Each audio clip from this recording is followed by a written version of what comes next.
The Pas Klang River. Two rivers join into one, Sungai Gombak at the left and Sungai Klang at the right. The river's confluence with the Gombak River gave rise to the name of Kuala Lumpur, Malaysia's capital city. Kuala Lumpur means muddy estuary.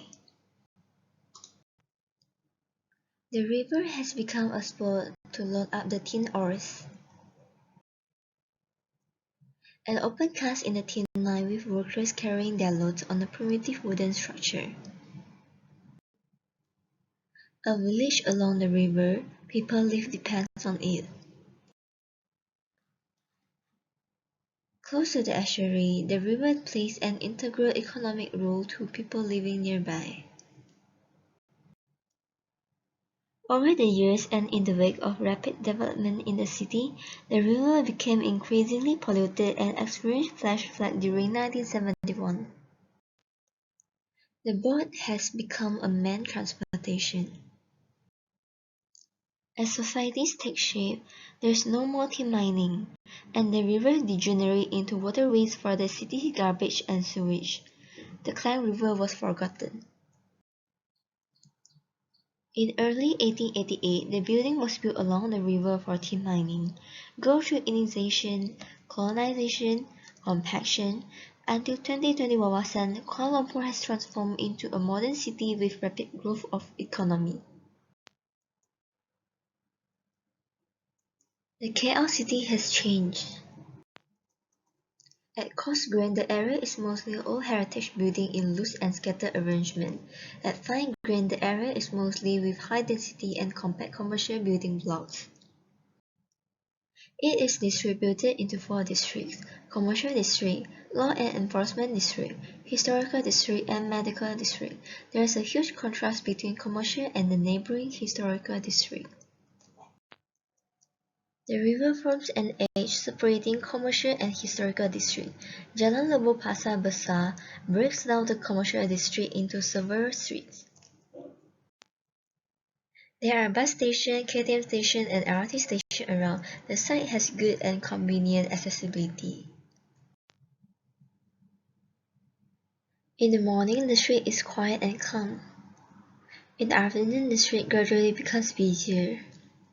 In the evening, the traffic is at its peak after office hours. At night, the crowd slowly disperses. As there are public transport around, it is very easy to get to the site. We can choose several routes. It is very convenient for both local and tourists. We can reach the site by taking Masjid Jamek LRT, Pasar Sunni LRT or MRT, and from KTM Station KL. There are several landmarks to be found at the site.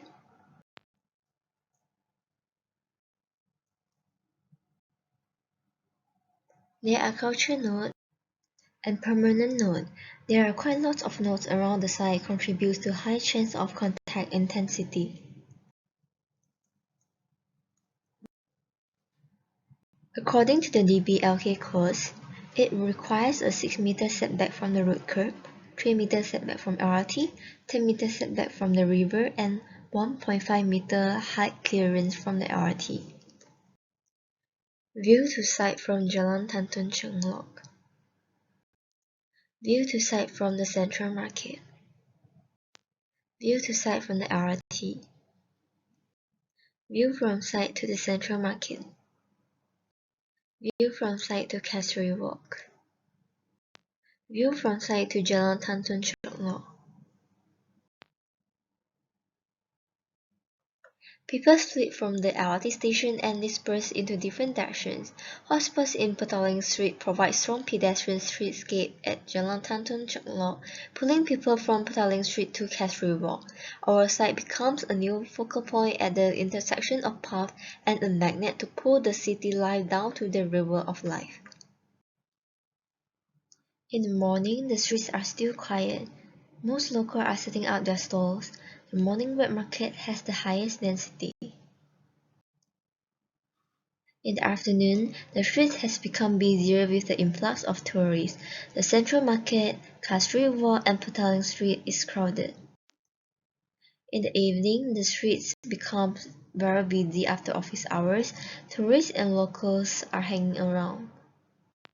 At night, the crowd disperses. Only Petaling Street is really crowded. Our site is rich in culture. Let's start with Petaling Street.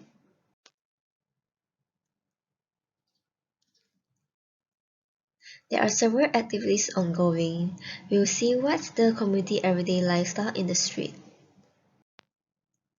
And it is a place with different religion. There are Chinese temple and Indian temple. Castry Walk.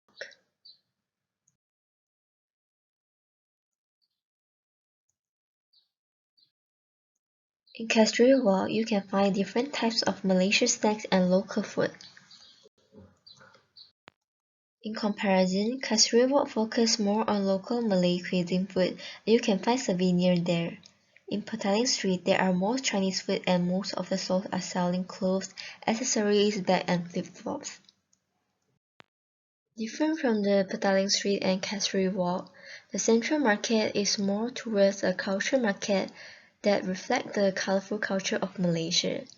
Central Market is segregated into sections that depict the unity and mixture of the main three races of Malaysia: Malay Street, Little India, and the Straight Chinese.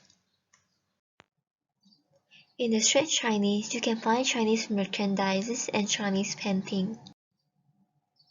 In Malay Street, you can find the traditional Malay handcrafting and baju kurung. In the Little India Street, Indian art and craft could be found, and the tattoo drawing made from a henna plant is a must-try experience. In the Central Market, there are mostly traditional costumes and local snacks.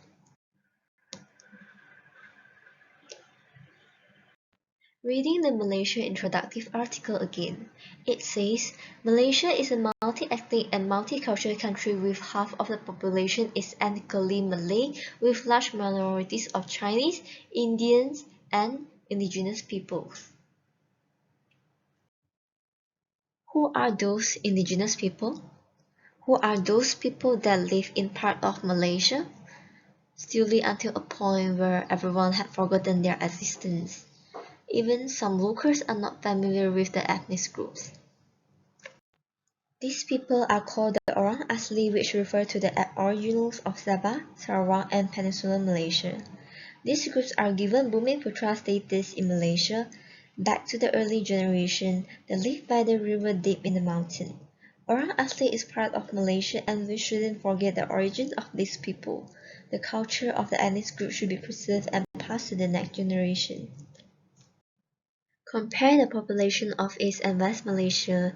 East Malaysia has high population density, especially KL, has the most population in the whole Malaysia. However, in the capital city of Malaysia with the most population, we still couldn't find any footprint of the Borneo Bumiputra. Kadadan Dusun is the largest native group of Bumiputra in Sabah. They have their own festival, traditional costume and dance, as well as their food and traditional music instrument.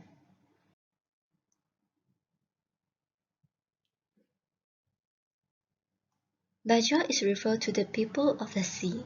The Bajau spend so much of their time on and below the ocean fishing that their eyes have begun to evolve to see better underwater than the average person. They are called sea nomads with their free diving skill in the sea. Today, part of them have moved to the land.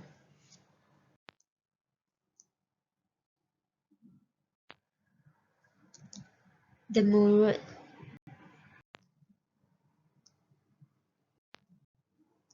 Rungus, Wendaye. The Iban is the largest native group of Bumiputra in Sarawak. Ibans were renowned for practicing hunting and territorial migration and had a fearsome reputation as a strong and successful warring tribe.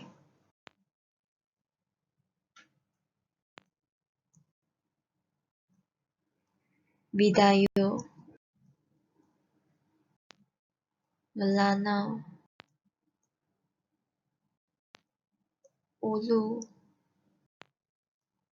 Longhouse is a traditional shelter for the Sabah and Sarawak ethnic groups. In conclusion, the site itself is rich in different cultures but mainly focus on the three races, Chinese, Malay, and Indian. The busy lifestyle in the city is too overwhelming compared to the rustic life in Borneo. The Borneo culture should be inherited and preserved and brought into our eyes.